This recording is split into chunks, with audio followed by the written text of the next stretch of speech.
All right, now this week we're going to jump into this story about a Virginia teacher who was shot by a 6-year-old, files for not one, not two, but $40 million in a lawsuit. Let's see if she can get it. Let's check it out right here.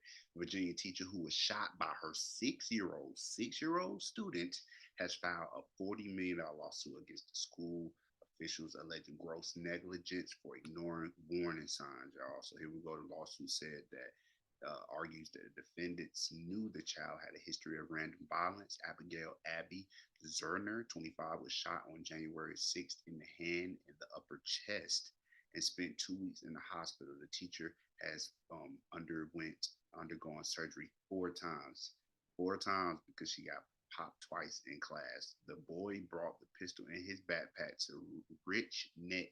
What ain't that a crazy? How ironic! Rich Neck Elementary School in Newport News, a city of about 180,000 residents northwest of Virginia Beach, after being shot by the unidentified boy because he was underage. We still don't know who actually committed this crime. Mrs. Zernster got her other students to safely step before calling for help for herself. She's a trooper. She's a hero. The police chief said after the incident, they said that the child took their mother's firearm, which she purchased legally. I still don't know why any school in the country don't have all clear book bags. You should. There's no way. Metal detectors are not. I don't think that if everybody has to bring the clear book bags like how they done it at any school that a lot of schools that I've heard of, even at our own school at one point, they made certain even students bring. They didn't give a damn. They'll make even certain students bring a clear book bag. Nigga, you bringing a clear book bag? We can't trust you. The board has since voted to install metal detectors at Rich Necks, which has 550 pupils in every other school in the district. I think that's a smart move. Metal detectors. Sorry, you don't feel a certain way when you go to the goddamn courthouse and you got to go through that thing. You go with the metal detector, you put your stuff in there with pride and get it back on the other side. You got to do the same thing when you come to school. If you care so much about the kids, it's just a one form of solution. It's not the only solution, but it does sound good and it's been practiced at other schools. Now, I would want to see the data of how many times they actually did the metal detectors and there was still some form of shooting that happened on campus. That means that they will find another way to get the firearms in, which is another problem.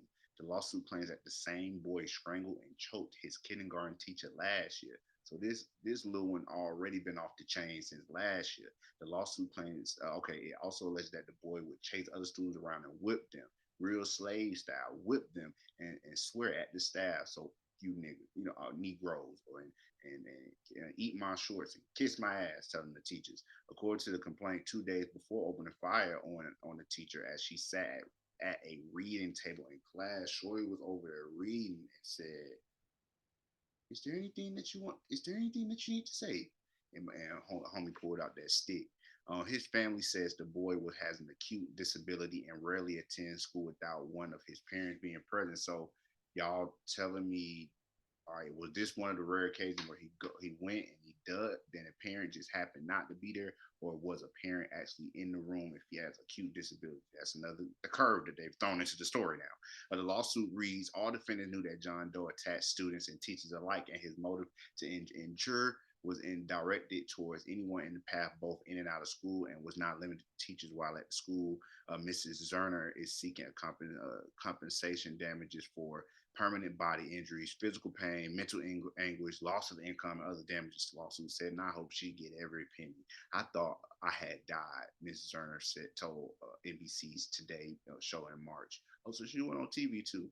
The Newport News School Board did not immediately respond to email seeking comment. I would probably guess why they want to just kind of stay all the way from the media and throw more gas on this whole fire. But I think it's important that we do use this as an example to say that it's a lot of weird stuff that we dealing with. There was just a mass shooting last week, so everybody just back. They on that now, but just last in January, a teacher was shot because a 6-year-old brought a gun to school in their book bag. A 6-year-old, y'all.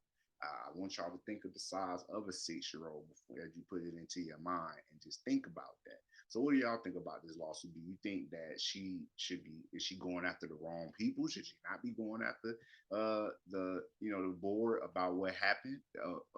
Should she not be going against them? Should she be taking it another direction? But I think that they have to be accountable. The district got to be accountable. I don't know how they even let that slide, let this woman get shot like that, pulled out a stick on the teacher and pop, the teacher. So let me know your thoughts on this story overall. Let me know what your thoughts are. Like I said, do you think this was the right move to give her to take this route and go for 40 million? I hope, like I said, that she gets every single penny of it. Every single penny you getting popped at school. You already not getting paid enough. You stressed. You going through whatever, probably Uber, Uber on the side, what I'm saying, toot toot, drop it off, and then we doing your lesson plan, and then you just come to school and you at the reading table and little whoever, because we don't know the race or who the kid or sex of the kid, just comes up, whatever, feeling some type of way, pop you, y'all. Y'all got to think about that. That's why she deserves every dollar of that 40 million. So let me know your thoughts on this story.